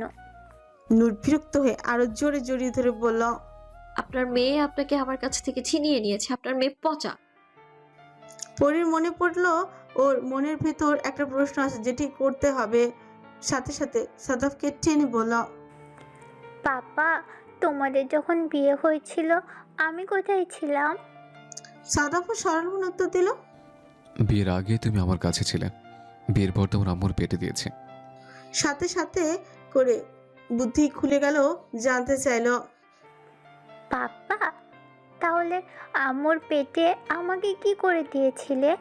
দাদু বলেছে ছোট আব্বুর আমার মতো একটা পরী হবে, তাহলে পরীটা এখন ছোট আব্বুর কাছে আছে, আম্মুকে কি করে পেটে দেবে? তুমি কিভাবে দিয়েছিলে পাপা? সাদা বোকা হয়ে গেল প্রশ্ন শুনে। এখনই এই প্রশ্নের উত্তর কি করে দিবে মেয়েকে। সাদা বলল, তুমি আমার বুকের মধ্যে ছিলে, তোমার আম্মুকে আমি চোখ বন্ধ করতে বলেছিলাম, তোমার আম্মু চোখ বন্ধ করেছিল, আমার বুকের থেকে নিয়ে আমি একটু জাদু করে তোমার আম্মুর পেটে দিয়েছিলাম। পরদিন সকালে নাস্তার টেবিলে বসে আছে সবাই। হুমায়ুন রহমান এবং ফজলুর রহমানের যেন খুশির শেষ নেই। পরি এসে জড়িয়ে ধরল হুমায়ুন রহমানকে। হুমায়ুন রহমান ও ফজলুর রহমানের কলিজা পরি। পরি সবার সামনে বলল, জানো দাদু, আমি আগে পাপার ভিতরে ছিলাম, পাপা বিয়ের পর আমাকে জাদু করে আম্মুর পেটে দিয়েছে। কথাটি শুনে ফজলুর রহমানের কাশি উঠে গেল। সবাই লজ্জায় এদিক ওদিক তাকালো। নূর লজ্জায় মাথা নিচু করে ফেলল। সাদাপ নির্বিকার। হুমায়ুন রহমান ভাবলেন নাতিটা ছেলের মতোই হয়েছে, ছুটকাটা। হুমায়ুন রহমান বললেন, ঠিক আছে দাদু, এখন খাও, এসব কথা বলতে হয় না টেবিলের মধ্যে। রিমা কন্ট্রোল করে থাকতে পারল না, হাসি রোল পড়ে গেল হঠাৎ টেবিলে। নেশা লাগিল রে বগদুই নয়নে, নেশা লাগিল রে, নেশা লাগিল রে বগদুই নয়নে, নেশা লাগিল রে। হাসন রাজা প্যারির প্রেমে মজিল রে, হাসন রাজা প্যারির প্রেমে মজিল রে, নেশা লাগিল রে বাঁকা দুই নয়নে, নেশা লাগিল রে, ও নেশা লাগিল রে বাঁকা দুই নয়নে, নেশা লাগিল রে। গল্পটি আপনাদের কাছে কেমন লেগেছে অবশ্যই কমেন্ট করে জানাবেন। জয় নয়নিকার ভয়েসে গল্পগুলি আপনাদের কাছে কেমন লেগেছে সবাই জানাবেন। গল্পটি এখানেই শেষ। সাদাফ আর নূরকে সবাই দোয়া করবেন। ভালো থাকবেন, সুস্থ থাকবেন, পশ্চিদারির সঙ্গে থাকবেন। আল্লাহ হাফেজ।